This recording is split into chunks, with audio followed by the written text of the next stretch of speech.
La DEA, la Agencia Antinarcóticos de Estados Unidos, regresa o regresará a Bolivia después de casi 2 décadas. Esa noticia ha llamado la atención en los últimos días y posiblemente ha generado también controversia en algunos sectores. Eso por un simbolismo que repercute no solo en las difíciles relaciones de Bolivia y Estados Unidos de las últimas décadas, sino también en la política interna boliviana. Lo cierto es que la presencia de la DEA en Bolivia estuvo acompañada de fuertes polémicas durante los años de Evo Morales entre 2006 y 2019. El expresidente expulsó a la DEA hace 18 años tras acusarla de espionaje e incluso de conspiración.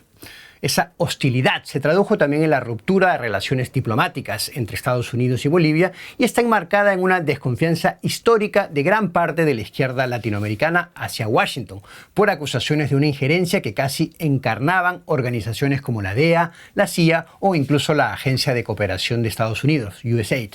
Ahora el gobierno de Rodrigo Paz retoma la cooperación con Washington en la lucha antidrogas, en momentos de expansión del narcotráfico en la región. Recordemos que Bolivia sigue siendo el tercer mayor productor de coca del mundo. ¿Puede la cooperación con Estados Unidos ayudar ahora a Bolivia a combatir el narcotráfico? ¿O es ese simbólico regreso de la DEA sobre todo parte de la disputa ideológica y de la polarización en momentos de fuertes protestas sociales en Bolivia? Ese es nuestro tema de hoy, miércoles 17 de junio de 2026, en este programa DW Actualidad en Análisis. Mi nombre es Isaac Risco y hoy me acompañarán aquí Ana Solís, investigadora y docente de la Universidad de las Fuerzas Armadas en Hamburgo, aquí en Alemania, y buena conocedora de la realidad política de su país de origen, Bolivia. Y por otro lado, Carlos Malamud, investigador principal de América Latina del Real Instituto Elcano en Madrid y catedrático de Historia de América de la Universidad Nacional de Educación a Distancia en España. Bienvenidos a ambos y voy a empezar directamente contigo, Ana. Hablábamos un poco en la introducción de la DEA, está regresando, ya regresó. Ayúdanos a aclarar eso un poco. ¿Está la DEA ya operando en Bolivia? Teóricamente no está operando. Ya se ha firmado el acuerdo de cooperación entre Estados Unidos y Bolivia. Y la idea de esto es que comience con una cooperación con Bolivia bastante más bien limitada. Ellos hablan de un soporte a las instituciones bolivianas. Esto tendríamos que interpretarlo como una forma de lucha contra la corrupción en Bolivia y además el compartir información, informes de inteligencia. Por lo tanto, no se está hablando de un intercambio necesariamente de personal. Se decía que van a haber tan mínimo como 2 personas, una oficina en La Paz. Pero eso, bueno, no sabemos cómo se va a ir desarrollando realmente, porque esto puede tener efectivamente un impacto negativo social dentro de la sociedad boliviana por cierta historia, pero definitivamente es necesaria la cooperación internacional, como lo hace Bolivia con otros países, con Brasil, con Argentina, y en este caso sería con la DEA, frente al desarrollo y cambios que se ven en cuanto a la producción de cocaína en Bolivia. Lo mencionabas tú, también lo mencionábamos un poco en la introducción de este tema, es una historia controvertida, la relación entre la DEA y Bolivia. Y vamos a pasarle la palabra a Carlos, que es historiador, para que nos cuente un poco de esa historia problemática, más detalles de esa relación problemática de la DEA en Bolivia y quizá por extensión también en América Latina. Bueno, en realidad más que una relación problemática de la DEA, la relación problemática es con Estados Unidos, con el imperialismo americano, ¿no? Y la DEA se ha convertido en el malo de la película porque tiene una presencia muy connotada en determinados problemas, como se vio en México, por ejemplo, en algunos incidentes con operativos de la DEA presentes en el país en su día. Pero lo cierto es que a efectos del relato de Evo Morales cuando estaba en el gobierno, a partir de 2008 con la expulsión de la agencia, pues la DEA fue de alguna manera la receptora de todas las invectivas en contra de Estados Unidos, ¿no? Es decir, la DEA es más un símbolo del imperialismo que el problema que supone la lucha contra el narcotráfico en sí, ¿no?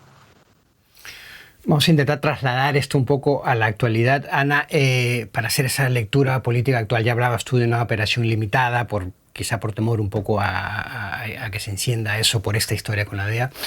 Rodrigo Paz, pasemos primero un poco a la historia con el expresidente Morales, ¿no? Rodrigo Paz, el actual presidente boliviano, acusó en mayo, si no me equivoco, al expresidente Morales de financiar las actuales protestas sociales contra el gobierno, que ya cumplen 50 días, si no me equivoco, de financiar esas protestas con dineros del narcotráfico. ¿Es esa una acusación plausible o es solo parte de la disputa política interna librada en este caso con este tipo de acusaciones?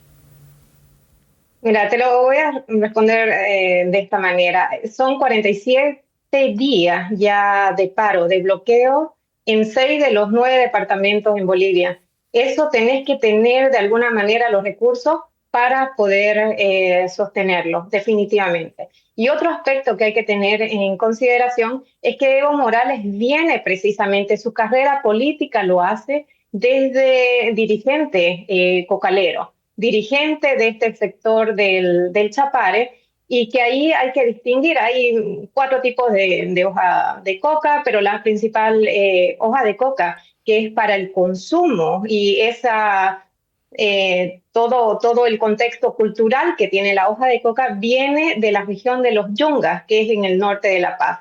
Y lo que se produce en el Chapare, más del 90% de esta hoja de coca, pues va destinada a la producción de cocaína. Más del 90% de los laboratorios de producción de cocaína están en esta región del Chapare, de donde precisamente viene Evo Morales y donde actualmente no tiene acceso realmente el gobierno. Recordemos que Evo Morales tiene una orden de aprehensión y el gobierno no puede entrar ahí para sacarlo y hacer cumplir la ley. Por lo tanto, hay elementos que no voy a hacer una afirmación directa y afirmativa, ¿no? Lo están realmente financiando con la producción de cocaína porque no tengo la evidencia, pero hay ciertos elementos que te llevan a preguntar, bueno, ¿de dónde viene el financiamiento para estos 47 días de bloqueo? Un tema peleagudo al menos. ¿Cómo lo ve usted, Carlos? ¿Qué hay detrás de esas acusaciones del Bueno, presidente Paz? a lo que ha dicho Ana se podría agregar otra cosa. Hay quien está estudiando, por así decirlo, la geografía de los bloqueos, ¿no? Dónde se instalan los piquetes que centran la actividad de los bloqueadores, ¿no? Y aquí lo que se ve claramente es que hay rutas esenciales para el tráfico de mercancías, para el contrabando e incluso para el narcotráfico, que son claves en todo este proceso de bloqueo que, como se decía, lleva 47 días, 14 víctimas mortales, 2.500 millones de dólares en pérdidas para la economía del país, ¿no?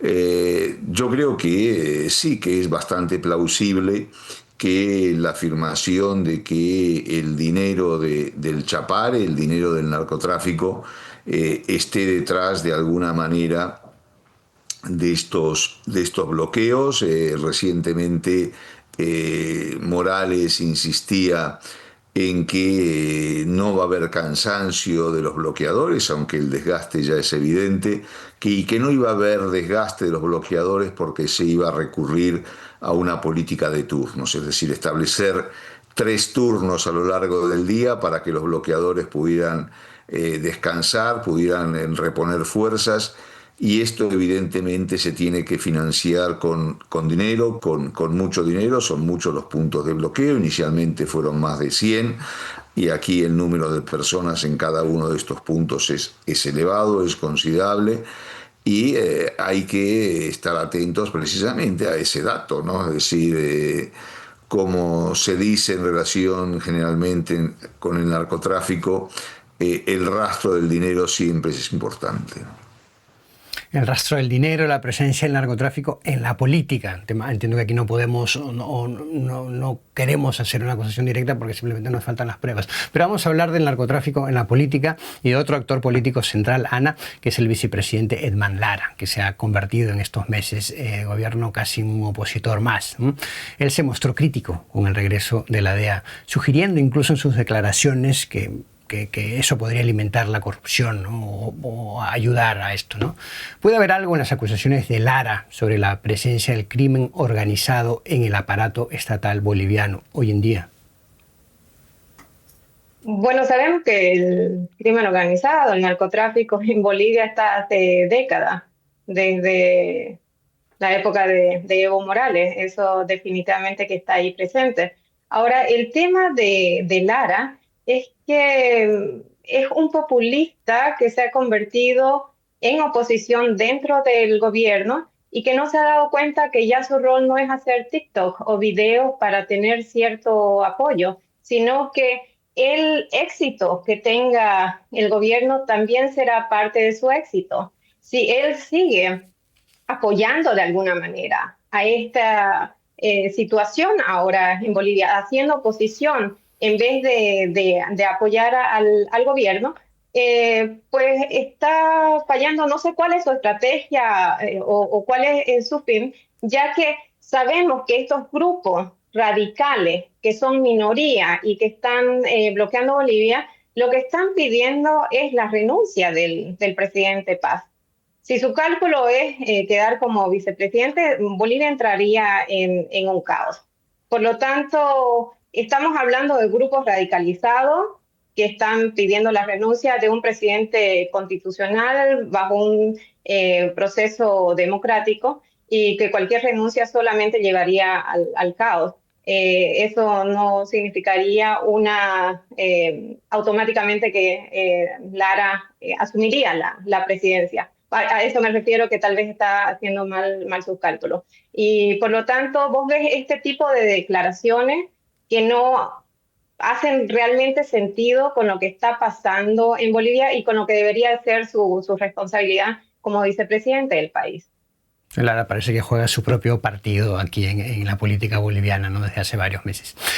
Me gustaría ampliar un poco la perspectiva, hablando de este simbólico, no sé, este acto tan simbólico del regreso de la DEA a Bolivia, Carlos, y ponerlo un poco en el plano de lo que ha ido ocurriendo en los últimos meses, que es el regreso o el restablecimiento de la cooperación de Bolivia con Estados Unidos, también en lo que se llama el escudo de las Américas, esa iniciativa de Trump, sobre todo con gobiernos afines en todo el continente para luchar contra el crimen organizado. ¿Puede esa iniciativa, esta cooperación, renovada cooperación con Bolivia de Estados Unidos, ayudar de verdad a la lucha contra el cultivo de coca y contra el narcotráfico en Bolivia? Bueno, si el eje de la pregunta es de verdad, ahí hay un gran interrogante, ¿no? Es decir, la lucha contra la droga tiene mucho tiempo de duración con resultados bastante limitados, aunque lo que es obvio es que el narcotráfico, que hasta hace poco era un problema básicamente nacional, hoy se ha convertido en un problema regional. Incluso la nueva estrategia de seguridad nacional presentada por Donald Trump a finales del año pasado, con su famoso corolario Trump-Monroe, establece que una de las grandes preocupaciones hemisféricas de Estados Unidos es precisamente el narcotráfico, y esto se vio reflejado precisamente estos días pasados con la eliminación quirúrgica, podríamos decir, del gran jefe del Tren de Aragua en Venezuela, ¿no? Y esto lo que está demostrando es el interés renovado de Estados Unidos por su política antinarcóticos en toda América Latina. Bolivia es una pieza más, esencial obviamente, pero es solo una pieza más de un rompecabezas más grande que incluye a otros países productores, como Colombia sobre todo, pero también Perú, que incluye a otros países de tránsito, Brasil, Argentina, Ecuador, inclusive Uruguay.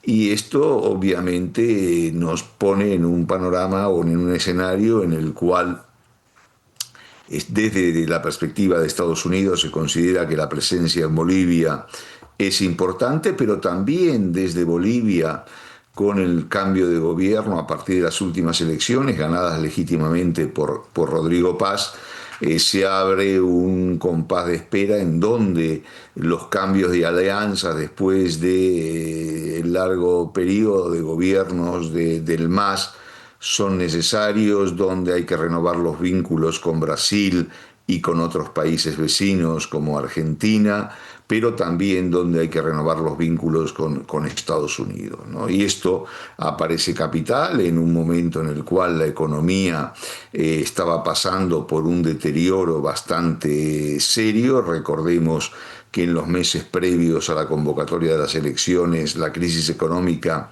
era sumamente aguda: falta de alimentos, falta de dólares, falta de combustibles, inflación, todo lo cual llevaba a una situación límite. La llegada de Paz supuso un ligero, muy ligero, una ligera recuperación económica, pero hoy las estimaciones del Banco Mundial para 2026 hablan de un retroceso de 3,2 puntos del PIB, lo que contrasta con el crecimiento estimado para toda la región del 2,2, ¿no? Es decir, la economía boliviana sería la de peor desempeño en América Latina a lo largo de este año, y en parte esto va a estar en el en el haber de los impulsores materiales e intelectuales de todo este movimiento de bloqueo. Ana, te paso también esa misma pregunta. ¿Cómo ves, ya no solo hablando de la DEA, sino también de la cooperación con Estados Unidos, también en el marco ese del escudo de las Américas, qué tanto sentido tiene para Bolivia esa cooperación en ese ámbito en particular, en la lucha contra el crimen organizado? Hace bastante sentido. Es necesario un cambio en Bolivia porque hemos visto, entre las cosas que ha ido cambiando actualmente, es que Bolivia era más que todo productor de pasta base. Estamos hablando de lo más básico, de lo que es para después la transformación en clorhidrato de cocaína, que tiene otro valor.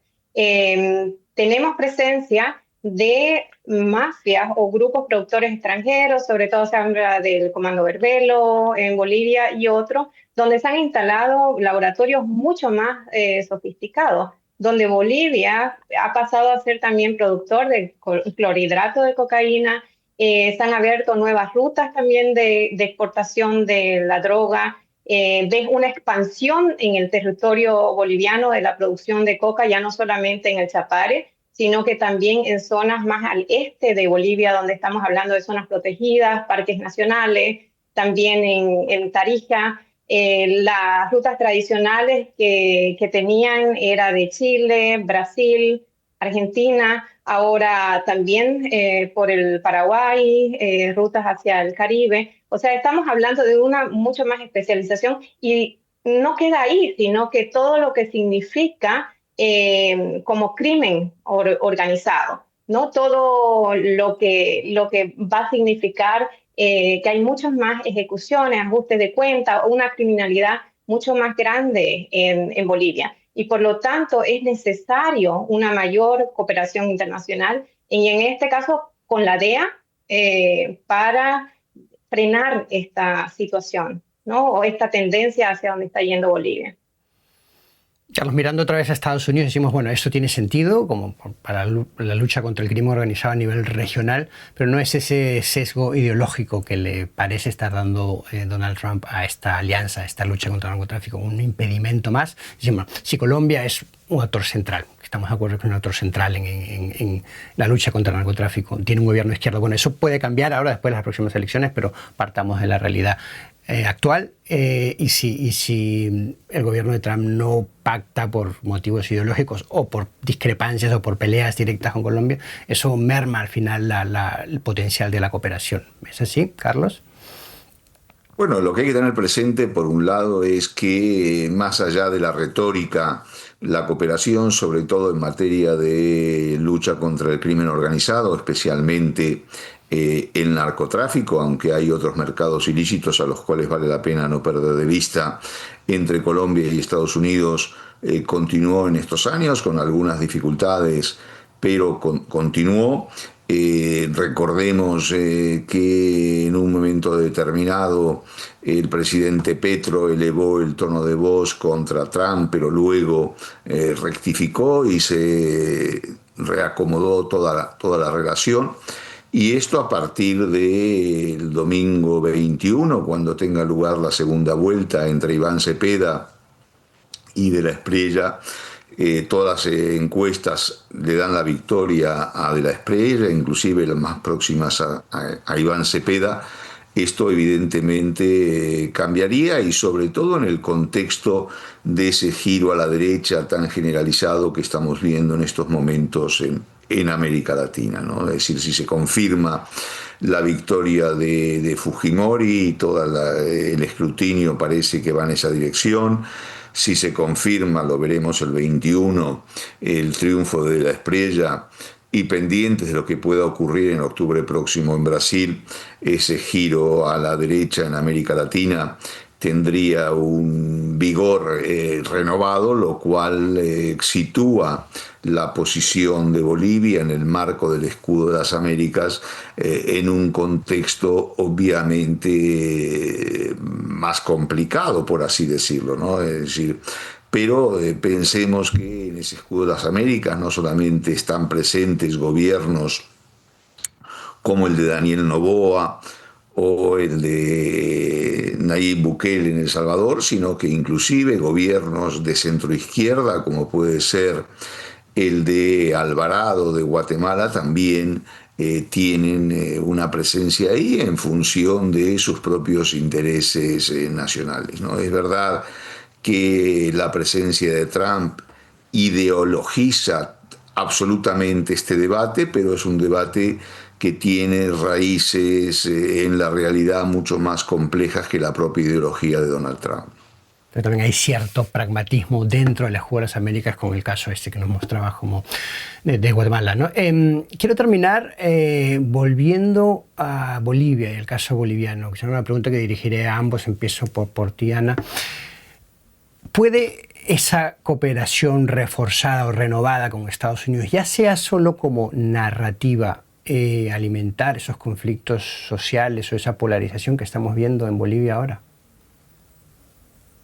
Puede alimentar exactamente la narrativa de una minoría, de esta minoría interesada en el Chapare, ¿no? De que no regrese la DEA. Tienen negocios muy grandes allí y por lo tanto están directamente interesados en que no regrese la DEA. Yo creo que es importante por parte del gobierno de Rodrigo Paz mostrar esta cooperación como una cooperación pragmática por parte de Bolivia, que no se trata de una cooperación ideológica, sino pragmática, necesaria, y que además se hace en el marco de otras cooperaciones que se hace con el resto de los países. La lucha contra el narcotráfico no es solamente local o nacional, sino también regional, pero es un problema global. Y por lo tanto, las cooperaciones, y en este caso con la DEA, es necesaria para el país. Ana hablaba de esa oposición localizada en el Chapare, pero que es una oposición bastante fuerte, Carlos, ¿no? Políticamente fuerte también y socialmente. ¿Puede esa cooperación con Estados Unidos alimentar esos conflictos? Bueno, coincido con Ana que la lucha contra el narcotráfico no es una lucha ideológica, ¿no? Y eso me parece un elemento central a sacar a relucir.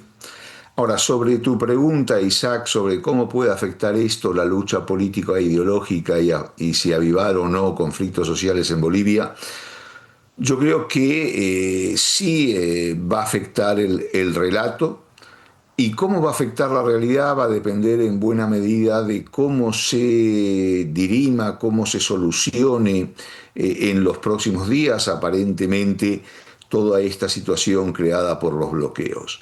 Si efectivamente la posición de la Confederación Obrera Boliviana, de los sindicatos campesinos y mineros, de los sindicatos cocaleros, es de debilidad y tienen que abandonar los bloqueos, ya de hecho la COB, la Confederación Obrera Boliviana, ha presentado un pliego de condiciones para negociar donde retiraba la renuncia del presidente Paz.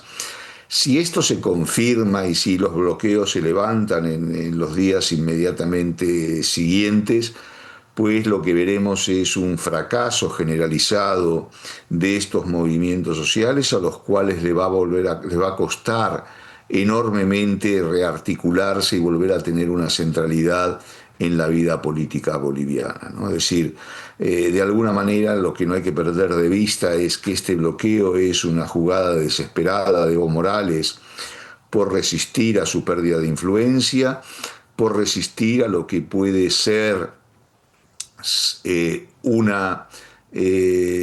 un sometimiento ante la justicia, de que sea llevado ante la justicia a rendir cuentas por los diversos cargos que tiene, no solamente de tráfico agravado de personas y de estupro, sino también de incitación a la violencia, terrorismo, etcétera, etcétera. Entonces, la situación de Evo Morales, que está desde octubre del año 24 refugiado en el Chapare, es delicada.